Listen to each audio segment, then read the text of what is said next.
So hello and welcome everyone to this workshop.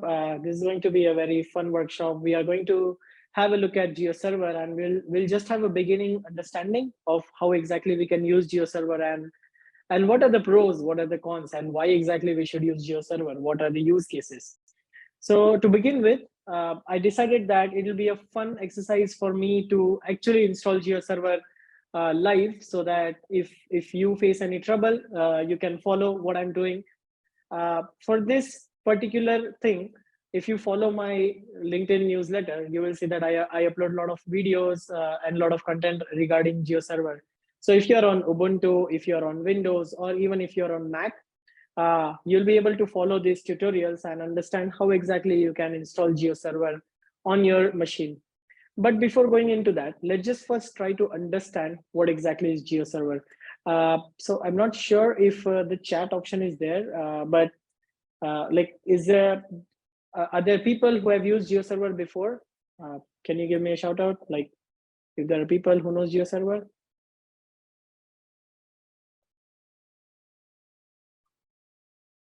Is there any chat option available? Yes, there's a chat option, and everyone on the call can unmute and mute their mic. Okay, I think.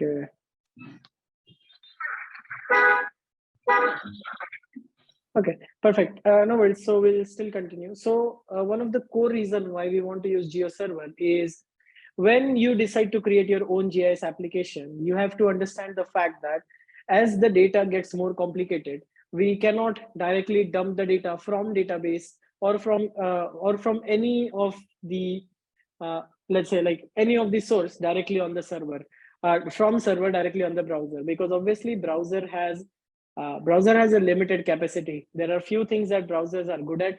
For example, obviously rendering the data, but we also have to understand that browser runs in client's computer. That means if client's machine is not that great, browser might crash. And that is why we have to rely on some sort of middleware, which will actually take our heavy data and convert it into something lightweight that almost every browser can work with.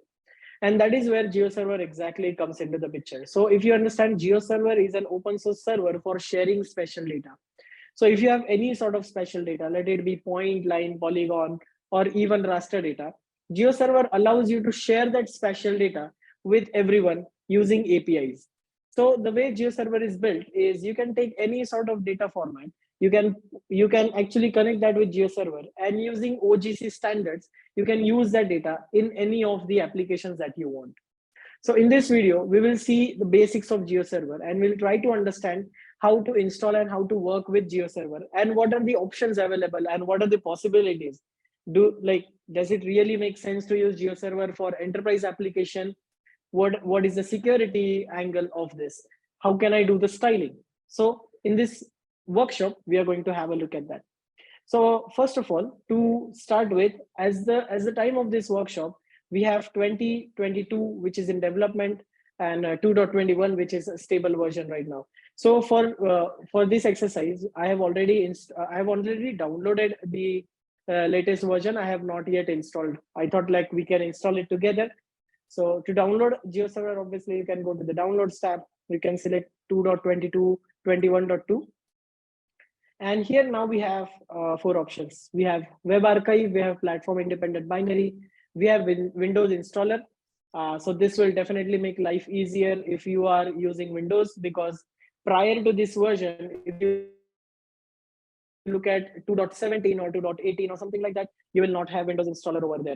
You will only have platform independent binary and web archive. So web archive or WAR is a format that you can use with something like Apache. So if you have Apache server, you can like Tomcat, then you can use web archive. For this exercise, we will be using platform independent binary, because it doesn't matter what is your platform, let it be Windows or Ubuntu or Mac, you can use the same repository everywhere. So I have already downloaded the repository, and GeoServer ultimately runs on Java. So we need to be sure that Java is installed on our machine. So in order for you to check that, you can simply open your terminal and search for Java version. And here you can see that I am on version 1.8. So basically, I'm on version 1.8, and I'm able to use I can basically use this Java for my GeoServer. Next thing I can do is I can simply follow the blog, because it'll be much more easier. So we have Java, we have checked that we have Java installed. Second is that we have to download a GeoServer copy, and we have also downloaded the copy. Third thing is actually to setting up the GeoServer. So since I'm on Mac, I'll be following the command for Mac. So I'll go to the repository user/local. So I will simply go to the folder user local, and then I will simply put the extracted GeoServer folder in my local repo. So I will take it from here, I will put it over here, and I will rename it to something simple like GeoServer, that's all. So I'm done with that. Then the next stage is we actually have to set up some variables. So for example, GeoServer has tons of folders in it. So if I open the GeoServer folder, you will see that we have bin, we have data directory, and so on and so forth. Inside bin, there are actual scripts which helps us to start the GeoServer, because if you remember, GeoServer at the end is a Java application, right? So we need to start that. So to do that, first of all, we need to set a variable known as GeoServer home. In my case, since my file is in under user, local, and GeoServer, I'm going to simply copy this command and I'm going to put it in my terminal. Okay. And then I'm going to make sure that the user, that means me, that means this particular user is actually owner of this folder, because as we move forward, automatically using our GUI or using our GeoServer, we will be making some changes in the file. And of course, if you are owner or if you have edit access to that folder, then and then only you can do that. So that is why I'm simply going to copy this and I'm going to paste it over here, and I will put my password one more time, and then that's all. Now to start the GeoServer, I will simply go to my folder again, and inside bin, I will write sh startup.sh. And here you can see that data directory is automatically taken as user local GeoServer data directory. This is because our home is set at user local and GeoServer. So here you can see that our GeoServer is spinning up, and depending upon the data that you have, it might take some time. Remember that GeoServer loads all the data directory before starting. And that is why as the data sizes grow, it might take some more time for GeoServer to start up, which is totally normal. Now, if I go to the browser one more time, and if I go to localhost 8080, you will see that we have GeoServer over here. And when I click on this, it takes us to the GeoServer, and here is our GeoServer. So the first stage of installing GeoServer is solved. We have GeoServer, and if you have worked with GeoServer in the past, you will notice that the GUI has changed now. Earlier, this is not how it used to look.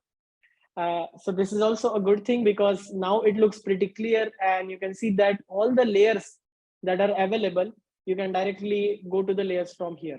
We will have a deeper understanding of what exactly is layers very short. Now, let's just first try to understand what do we see on the screen. First thing is that localhost 8080.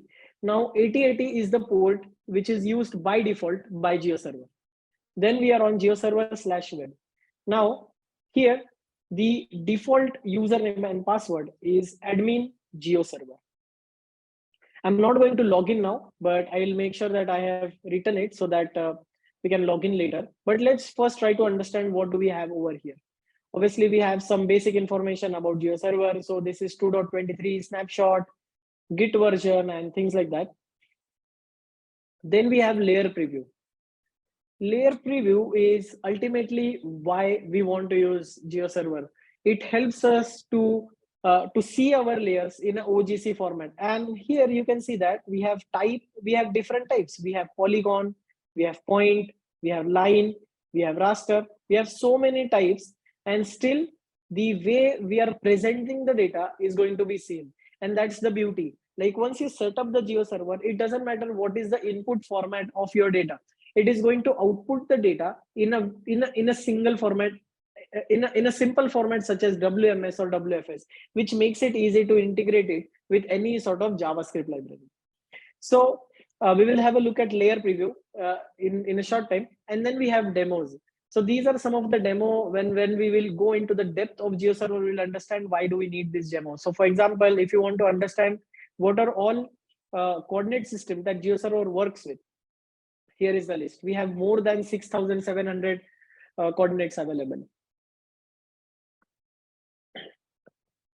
Then next we have is a WCS request builder. WCS is again a standard set by OGC. We will not have a look at WCS in this particular video. Then if I go back to homepage again, then on the main screen we have welcome, and then we have this GeoServer web map service, GeoServer web feature service, web coverage service, and web map tile service, WMS, WFS, WCS, and WMTS. All these are OGC standard set in order for us to extract or to serve our data, and GeoServer is following all these standards. So that means once you put your data in GeoServer, you can take output in a WMS format or WFS format or even WMTS format. Now, if you don't understand what exactly are these formats, to make your life easy, most of the time we are going to work with WMS, WFS, and WMTS. Now, WMS stands for Web Mapping Service, which means that we extract our data in a simple PNG or JPEG or any image format. So now you'll ask that what's the use? Like, why do we do that? Because if you think about it, if you have data of entire Africa, let's say if you have road data of entire Africa, it is easily going to scale for more than couple of GBs, right? But if you serve that data as a WMS, it is actually going to create image of few hundred PNG, a few hundred kilobytes of PNG. So you can understand that how easy it is for us to store and serve the data of hundreds of GBs in just few KBs. And that is the beauty of WMS. But again, with pros, there are also cons. So the con in this case is that with WMS, we don't have the original data with us. We basically just get an instance of the data, which is displayed on the map. We don't have all the properties with us. Until and unless we click on that particular image and try to understand that what is the feature behind it, we will not get information. That is the downside of WMS.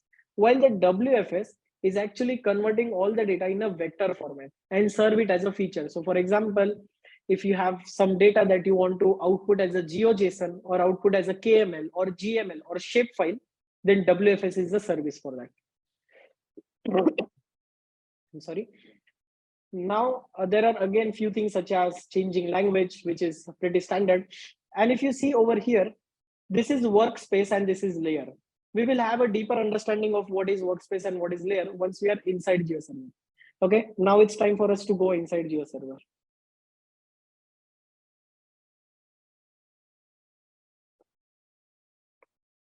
All right.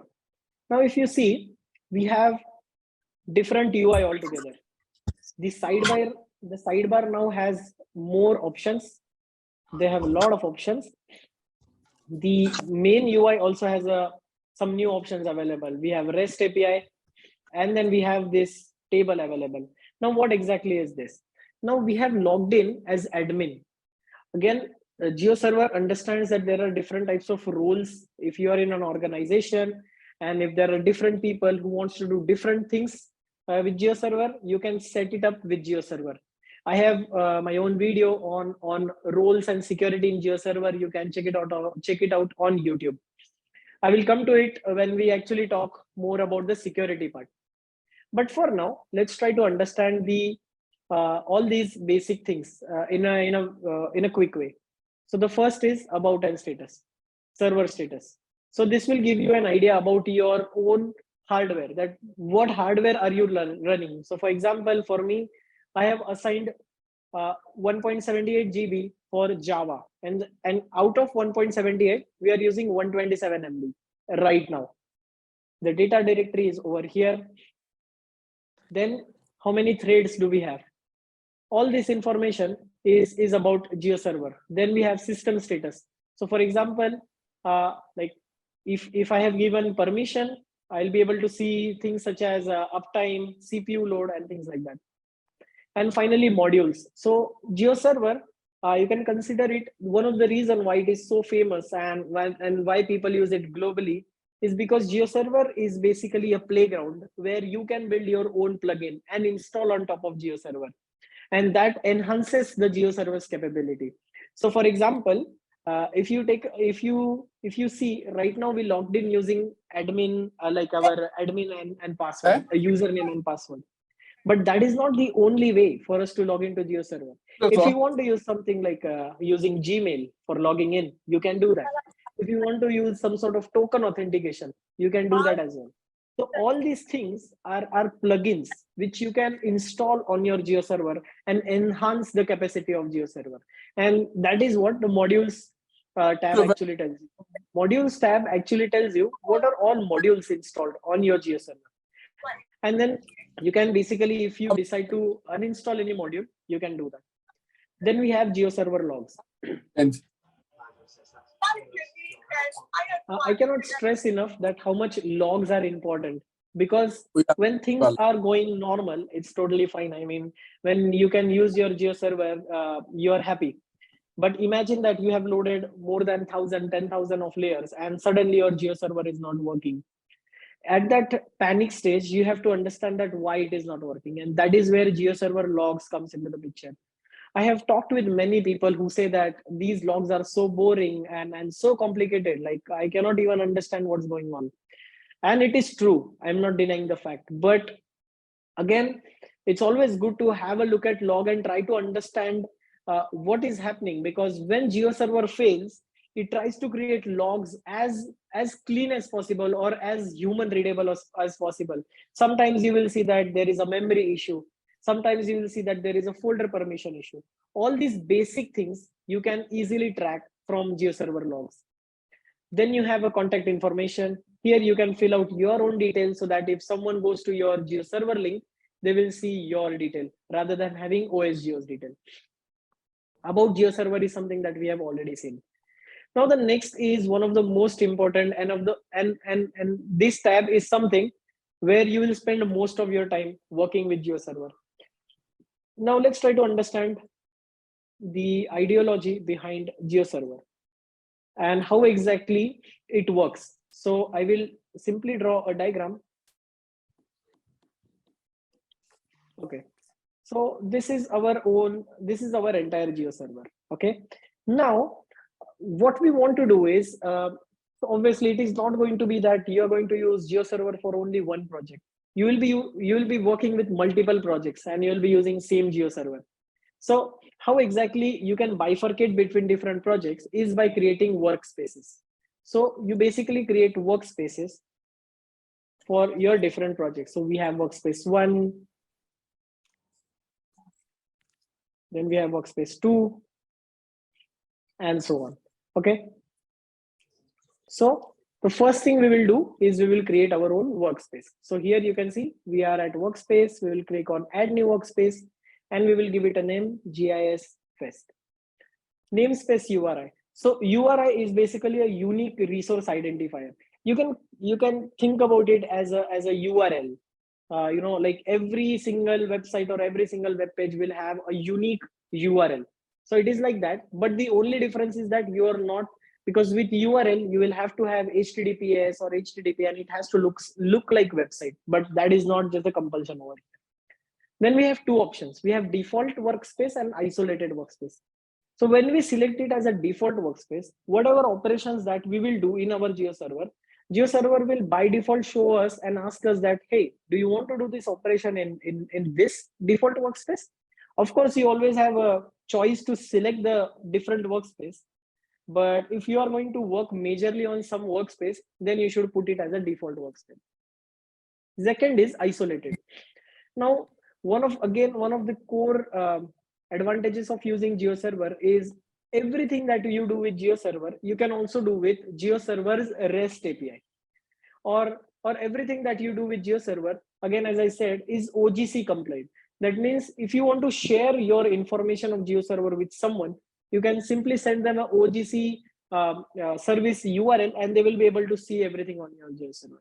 And now, if you don't want to show particular workspace, then you can actually make it isolated. If you make it isolated, it will live in your GeoServer, but it will not come in any documentation. So if you want to do that, you can simply check that. Otherwise, it's fine. The next tab is what we have, security. We will come to security later. But for now, let's just stay here. So first thing we did is we created our own workspace. You can see that now we have total of 9 workspaces. All right, so we are done with this. We have our own GIS Fest as workspace. Now is the time for us to actually understand what data do we want to work with. So for example, I will simply go to natural earth data, and I will download some data from here. So I'll go to downloads, cultural, and let's say we download something like this. Okay, maybe we'll download more data so that we can understand what we are. I can show you easily what we are trying to do. So I've downloaded airports, transportation, and also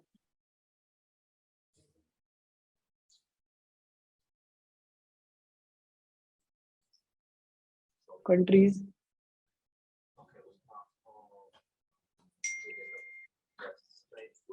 Okay, we have enough data. Now we want to actually host all these data to our GeoServer. Now how we will do that? Well, let's try to understand how we will do that. So again, with GeoServer, all these different types of data that we want to host on our GeoServer comes under store. So store is actually going to be that store where you will put your data, and then GeoServer will understand that store. So once you create a workspace, the next task will be to create store. And now obviously single workspace can have multiple stores. So store 1 is associated with GIS Fest, store 2 is again associated with GIS Fest, store 3, and so on. And the beauty of GeoServer is that these stores, if you want to create your own model, for example, if you work with some, let's say, for example, now if you work with AWS, and if you're storing your data in S3 bucket, now community created a package where S3 can be connected with GeoServer. And that's the beauty, because GeoServer is created in a way that you can keep on adding more information and it will still work. So here you can see that I'll go to the store and I will create my new store. Here you can see that there are already few stores available of different types. So when I click on new store, you can see that in vector, by default, we have these options, and in raster, we also have few options. So for example, we can connect our PostGIS. We can simply upload a single shapefile. We can also connect a directory of shapefiles. In this exercise, we will try a PostGIS and shapefile directory, because these are very common that everyone uses. So meanwhile, I will also open my QGIS and PG admin just to show you how we will do that. Okay. Meanwhile, let's try to understand directory of shapefile. So directory of shapefile means that we have to point our store to a folder where all the shapefiles will live, and from there, then we can install one and like all the shapefiles. So I think I will need to make this security workable.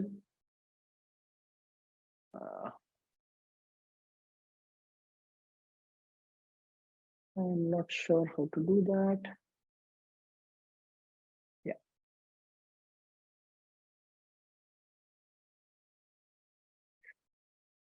Okay, perfect. So I have PG admin and I have a basic Postgres setup.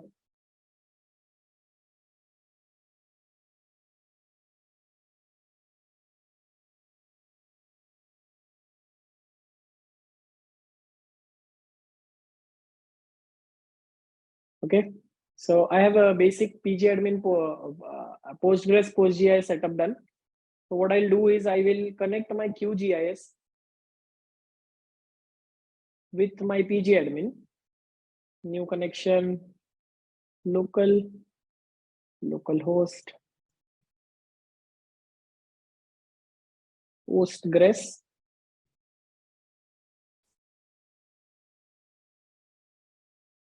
Test. Done.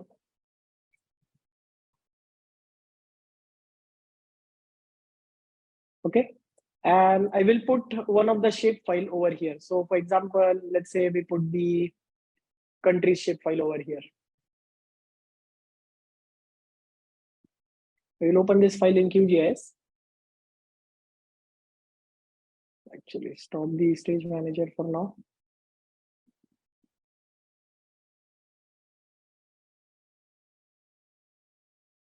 Okay, and from here I will put it in the Postgres. Okay, I think it's not installed. Query tool.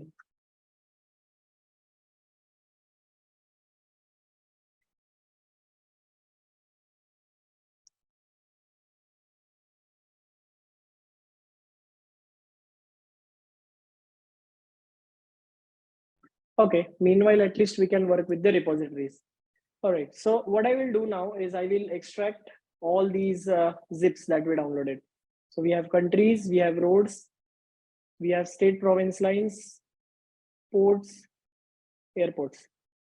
And now what I'm going to do is I'm going to actually create a central dir shape. Okay, and I will put all these files in this. You copy this. It's not mandatory that you have to put all the files like this. You can also simply copy the folders in it. And now what we will do is we'll go to directory of shapefiles. We'll select the workspace that we want to work with. So for example, GIS Fest, and I'll give the name natural data. Okay, and now here I will select that path. So for me, the path is, I think at home, downloads, okay, and dir shape. Okay, perfect. Now if I click on OK, I think only one file is going to be shown because yeah, I think GeoServer will expect the data in this, but in this directory altogether. So I will simply delete this, and I will again paste this in the same folder. Okay, now we have 3 shape files. Now as soon as I hit save, you will see that it is showing us all the 3 files that we have. I'm not going to publish it right now because that will come under the layers part. But again, we'll go back to the store, and now you can see that here we have our store, natural data directory of shapefile. So here you can see that we have enabled it, and this is how we can create different types of stores in GeoServer. If I want to just upload one shapefile, I can simply go over here, click on shapefile, select GIS Fest, again go back to my home folder, downloads, and let's say in state province, I will simply select this file. This is again one way for us to create the store. So I will give state province. Okay, I will save this, and here again the store is created. Like this, we can create different types of stores. Now the stores which are not available right away. So for example, PostGIS is available, but if you want to use something like MySQL or MS SQL, you can still do that. If you want to use Elasticsearch, you can still do that. So to do that, you will need to install the plugins for that. Okay. Now the third one is layers.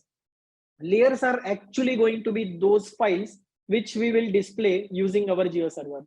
So we'll create a new file.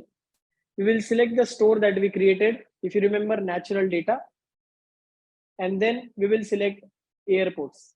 I will simply click on publish, and depending upon the metadata available in my shapefile, few fields will be pre-filled. So for example, the store name, the native name, title, keywords, and SRS. It is very important for us to understand what are the SRS, what is the coordinate system for that particular file is, because if that is not correct, you have to understand that you can set up a declared SRS. So for example, in my case, the native file is at EPSG 4326.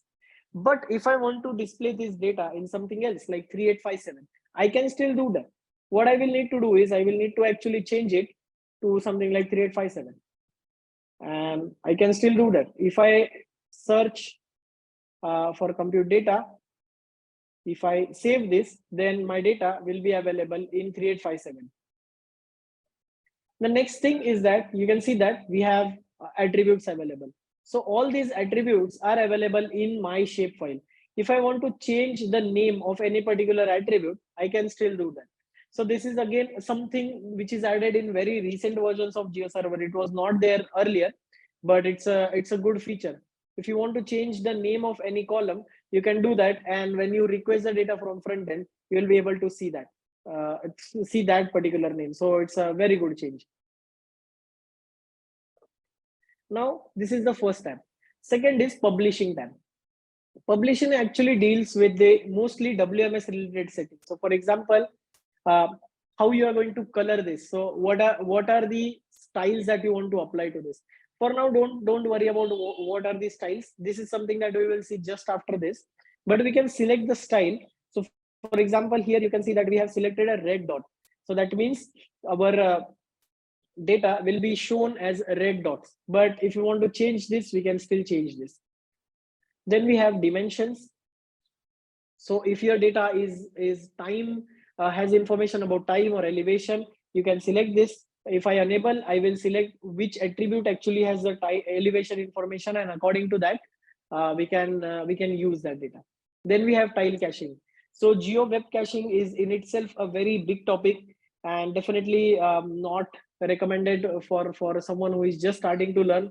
I think this is a little bit advanced topic where you can actually cache your data in a way that if you are going to use this data over and over again, and if you cache it once, then your speed of showing the data will be amazing.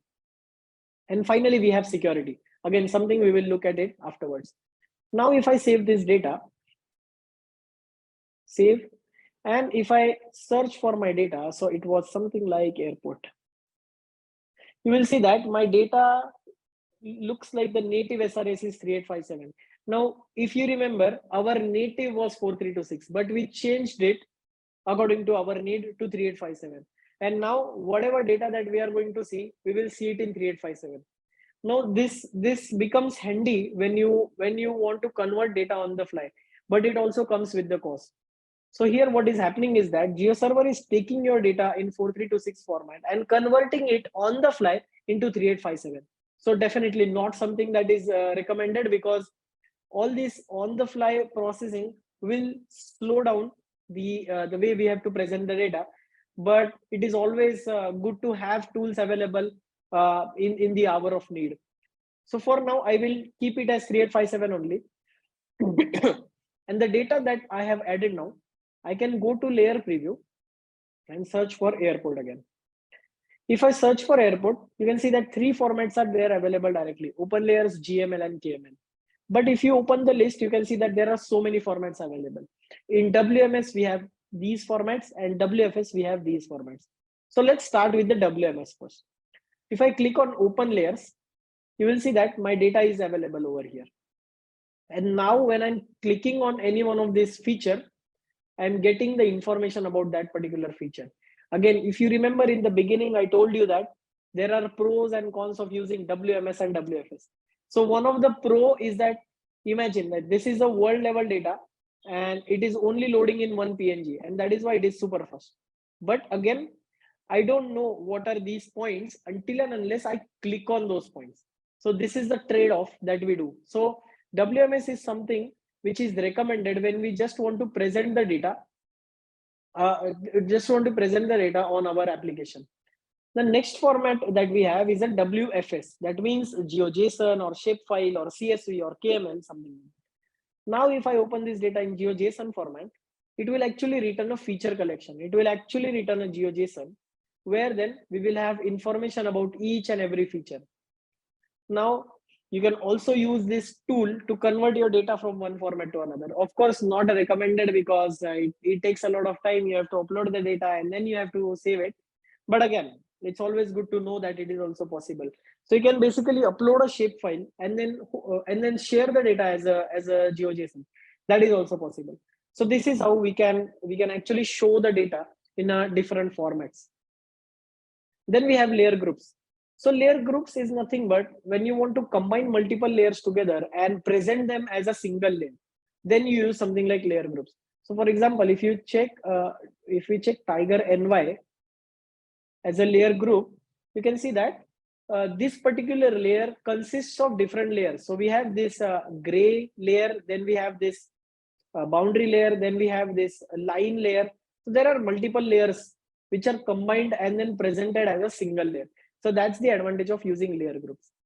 Finally, we have styling. One of the advantage of using GeoServer is you can style the data that you want. There are so many things that you can do with the styling. I would highly recommend you to check out my blogs on styling on GeoServer. So if you just search for my name, or if you just search for random GIS talks as a newsletter, you will see that I have already uploaded blogs on styling labels in GeoServer, styling polygons in GeoServer, styling lines in GeoServer, styling points in GeoServer, and also a no-code way to style. Because in GeoServer, the traditional way of creating style is to actually write a SLD file. If you are from a programming background, of course, you can understand how to create style, and because the style looks something like this. Let me load a generic style. So it looks more like a XML format. So if you're from programming background, you'll be easily able to understand it. But if you're not from programming background, then how will you do that? How will you create the styling? So for this particular use case only, we have applications such as GeoStyler.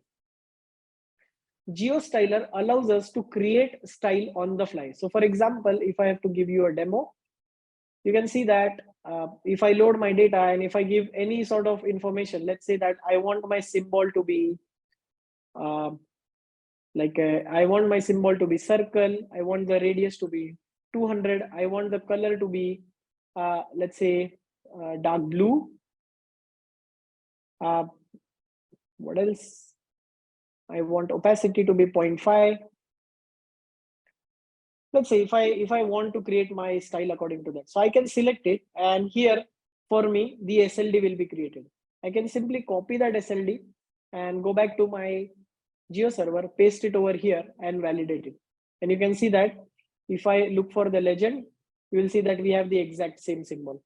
In this blog, I have explored how to use GeoStyler, but more than that, you will be again happy to know that GeoStyler actually created a plugin for GeoServer. So you don't have to leave GeoServer at all. In GeoServer itself, you can actually use their GeoStyler plugin and try to create styling on your own. Another way to create styling is using QGIS. If you are already familiar with QGIS, you will know that when we go to properties and when we are dealing with the symbology, here under style, we can actually not load, save the symbology.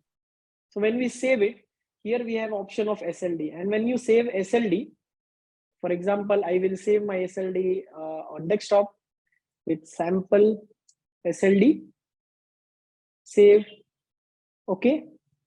And now if I go back to my GeoServer one more time, here I can upload that file. So I can simply click on upload SLD, go to desktop, sample SLD, open, upload.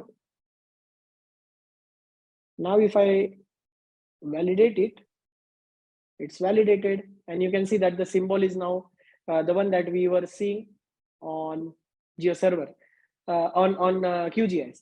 So this is how styling works.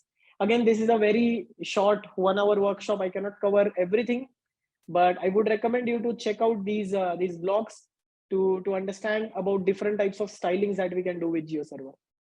Lastly, I want to end this workshop with giving you a brief introduction to the security. By default, GeoServer allows us to create different types of roles. So when I say role, right now we have admin. Let's say if I create a new role, let's say viewer. Okay. When I create a role of viewer, then I can create users of that role. So remember that the style that we want to set, or the functions that we want to set, or the validations that we want to set, those will be associated with the roles, and their users will be associated with the roles. So if I create a new user, let's say Krishna, I will actually associate this user with this role so that whatever conditions that we put for this role will be accessible by this particular user. So this is the beauty of using roles and rules permissions. And finally, then we can actually come to the data, and here we can add new rule. So for example, in GIS phase, for either one layer or all the layers, I want to give read access to the viewer. So if someone logs in from viewer, they will only have the read access and they will not have access to anything else. So this is how you can create roles and rules as well. If you again go to YouTube and search for roles in GeoServer, you'll see that my video is there about how to use roles, and again how to use geofence in GeoServer as well. Geofence itself is an amazing library. It allows us not only to put layers under some security, but we can also go one step down and we can decide that, okay, in a particular layer, I want to show data of only one region to this user, or for a particular layer, I want to only show particular columns to particular user. So all these things as well we can do using a geofence plugin. So for downloading all these different types of plugins, you can always refer to build.geoserver geoserver.com/geoserver. I hope this is the correct website. It's not. Let me just quickly check the website. Okay, it's build.geoserver.org/geoserver.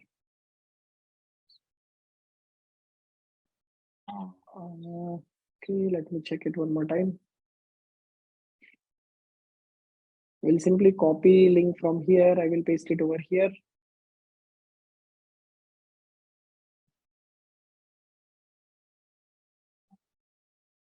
Okay, perfect. So here you can see that the one that we saw in the beginning, the geoserver.org, their official website. You can also do things from here. So you can also go to the downloads. And for this particular version 2.21, you can also have a look at the extensions available. So as I said, with GeoServer, you can connect your different extensions. So for example, if you want to write a styling in a CSS way rather than SLD way, you can do that by simply installing a CSS styling plugin. If you want to output your data in vector tiles, you can do that. If you want to install a new security plugin such as key authentication, you can simply use that. If you want to use MongoDB as a store for GeoServer, you can do that. So all these plugins are available. You can simply download these plugins and install it. So as a practice, let's try to see how exactly we have to install the plugin. So you have to simply download the plugin, and you have to be very careful that the plugin that you are downloading should be of the same version that your GeoServer is. For example, in my case, I know that my GeoServer is not 2.21. So if I try to install that plugin, it is surely going to fail. Mine is 2.23. So generally, I use this build.geoserver to get the latest data. And here under extension latest, I will try to look for any extension. So for example, let's see MongoDB. So I have MongoDB plugin over here. So I will simply download this zip file. And we have to again go to our GeoServer, web apps, GeoServer, web-inif, lib. So this lib folder actually contains all the jar files that we are going to use for our GeoServer. So what we have to do is we have to simply put all the jars of our newly downloaded plugin. So I will put all these jars in this folder, and I will restart my GeoServer. So if I stop my GeoServer, because if you remember, I mentioned in the beginning that GeoServer loads everything in the beginning, all the layers, information about all the layers like metadata and all the plugins in the beginning. So if you install anything new in the folder, you will have to restart the GeoServer.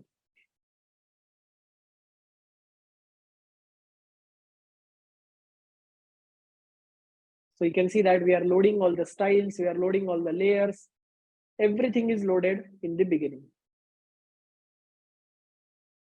I'm putting URL for the newsletter so that you can refer to the newsletter afterwards.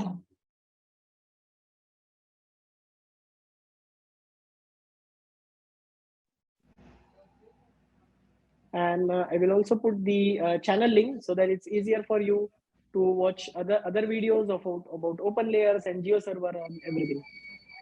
I will be having another workshop tomorrow at the same time, which is for open layers. In that particular workshop, we will see that how we can create layer on GeoServer and show it on open layers. And this is going to save you a lot of time whenever you will be building your own web applications. It's so easy to use open layers and GeoServer together. So once, yeah, it is started, and I will go to my link one more time. And now if I refresh and go to stores, click on new store, and now you can see that MongoDB installation and MongoDB plugin is up. So here you can see this is how much easy it is for us to install a new plugin. And if you look at the build side, you will see that there are way more plugins available under build.geoserver website. Now there are two types of plugins. One is community driven, and one is something which is so popular and so stable that GeoServer decided to include it in its own official library. So for example, all the community related plugins, you will find it over here. So when we say community related, it means that there are still some bugs, or it's not tested properly, or it's not very old. So for example, if you want to use something like Elasticsearch, it is still under community plugin. But that doesn't mean that it is going to be bad. You can always refer to the documentation, you can always refer to the GitHub repository and try to understand that how many stars are there, how many forks are there, how many active issues are there, how many times people are committing to this particular plugin, and you can then understand, okay, whether you should use this plugin or not. But apart from that, the extension over here are all quite matured, and are less there are less chances that these will fail. So yeah, I mean, this is the entire brief overview of GeoServer. So I'm open to questions now. If anyone has any questions, please feel free to write in the chat, and we will take it from here.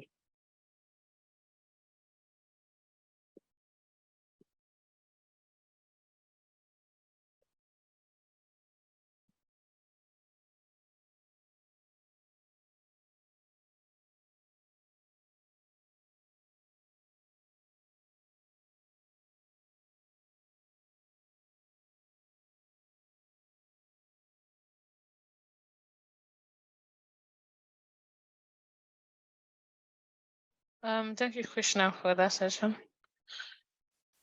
Thank you. Yeah, I think you already answered one of the questions in the chat to share the URL, Yes. which you already did. Yes. Yeah. So, do we have any question for Krishna? I'm sorry, I would love to get the URL to his blog. I was trying to get it. I haven't gotten it. I'm sorry. The URL to your blog. Could you at least share it so we could have a look at it? Yes, I have shared in the chat box, so you can have a look at the chat box for the URL. Yes. Okay. Actually, I don't have it. Okay, maybe I will just hold on, I'll just for it much later. Even if you search for my name directly on LinkedIn, you will see that over there. And yeah, from there, you can also look for the newsletter. Okay, thanks a lot. Thank you. Sorry, I have a question then relating to this GeoServer aspect. So when trying to design a particular system that would you know all these platforms like Markbox that give like per view services, like maybe how many view per tiles, something like that. Is it possible to leverage GeoServer to give that kind of service? I'm sorry, I was not able to understand the question. Is it possible to use GeoServer as? To give, okay, so I want to explain the kind of service I see online most times. When some startups or company are servicing people with vector layer data sets, and they bill per per view, by per tiles per view. Maybe every 1,000 view on a particular tiles being costed maybe to be $1, something like that. Is it possible to leverage GeoServer to offer that kind of service? Yes. So basically, when you use GeoServer, so I will also show you that. So what is happening over here is that if I open the network tab, if you check the network tab, every time I'm zooming in, it is actually creating a PNG. So it is actually creating a PNG for us. So if you can track this, so then you'll have to actually go into the like a core GeoServer and try to understand how you can tap this particular setting and then put your sort of like a validator or authorizer over here. But this is not something that comes right out of the box, but yes, you can develop it for sure. Okay. All right, so I think that's clear enough. I think I will shoot some emails for deeper questions. Thanks a lot. Thank you. Have a good day.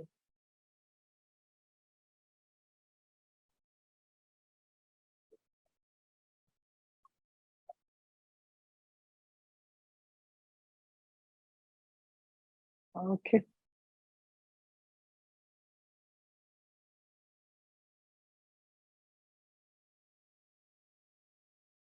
We have 7 more minutes before the session ends. So I think we can take more questions if there's any other person that has a question. Okay, in that case, then I think I'll just write down my questions. So, Sure. sorry. So the reason I'm asking this is, so we at MuseArt, we like based on collecting large number of data sets, and one of our objectives to service users and businesses with some of these data sets. Take an instance, we could map out maybe flood zones in a particular part of the country, and different startups or companies that want to plug in our data into their existing dashboard or mobile application and use our SDK. Now, there's a part of, so we're currently researching on the possibility of servicing different technical solution with just vector layer. So we are not interested in streaming imageries, but just the vector data set, which we have in thousands, right? So if I'm not wrong, you want to actually share the vector data with different users using different credentials, right? Exactly, but at the same time, track the view for the business model. Do you understand? Okay. So if you check out my video on GeoFence, I have exactly worked on that, and I think I also have a blog for it. I'm not sure if the blog is up and running. I don't think. But here, if you see, what I do is, okay, I'll simply start it from the beginning. So what I do is I have this shape file over here. Okay, I will go forward. Okay, I have this populated places shape file. Okay, and I have data and I have this type of rules. So I want to see Indian government, all the users in Indian government should see the data where the SQL filter is India, and they want to see all the attributes. Then Indian public class 1 should see these attributes. Indian public class 2 should see these attributes. Indian public should only see name, and this is also Asia. So earlier it was possible for me to do SQL filtering because it's like SQL. You have a country name and then you do country is equal to India and then that's all. But now I don't want to do that. I want to use a location like a geometry of Asia, and then everything inside Asia I want to show the people, whose roles are Asia. So how do I do that? So in this video, I exactly talk about that. So we install GeoFence, and then here is the normal data. I think somewhere it's over here. Yeah. So here you see that we have normal data, and then I create this SOV_0 name as India. And then when someone logs in, then they only see information that is dedicated to them. And you can also, so here, I think here somewhere you see that I am passing the polygon of Asia so that everything inside this particular polygon only is visible. So this is pretty much possible. So you see that we create all these different types of data rules, and then according to that, users can see different type of data. So if you see when like an Indian user logs in, he's only able to see the data. so on and so forth. So it's possible using GeoFence. Okay, is it possible to track how many people viewed that data set per time? So how Per many, tile. like, Again, I think, see, basically, what I can recommend is that every single activity that you do on GeoServer, logs are getting maintained for that. So I worked on one of the project where instead of storing these logs over here, we used Elasticsearch to store the logs. And then every time, so if you see over here, like every time if someone is like logging, like zooming in, zooming out, the logs are getting stored in Elasticsearch. And in Elasticsearch, then it is much more easier for us to actually bifurcate the data based on the username, based on the layer name, and things like that. And then from there, I think you can measure, because yes, it's very important for us to measure the health of GeoServer and try to understand how it is performing. And that's why we use Elasticsearch, and then it becomes much more easier. You can see all the logs. You can then bifurcate the logs where GeoServer failed for some reason, and you can actually try to understand why it failed. So it is possible, yes. okay, thank you very much. Thank you very much. I appreciate the explanation. Thanks a lot. Thank you.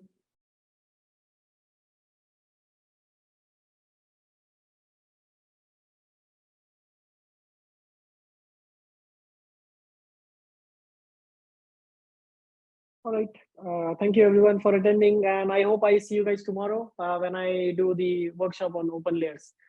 So open layers, we will, as I said, we will again connect GeoServer with open layers, and we'll also see. So the target is that we want to be able to create a basic website where we can load the data either as a GeoJSON or as a open or as a GeoServer, and then we should be able to show the data in different styles. We should be able to click on the data, get pop-up, and yeah, things like that. So yeah, stay tuned. I hope I see you guys tomorrow.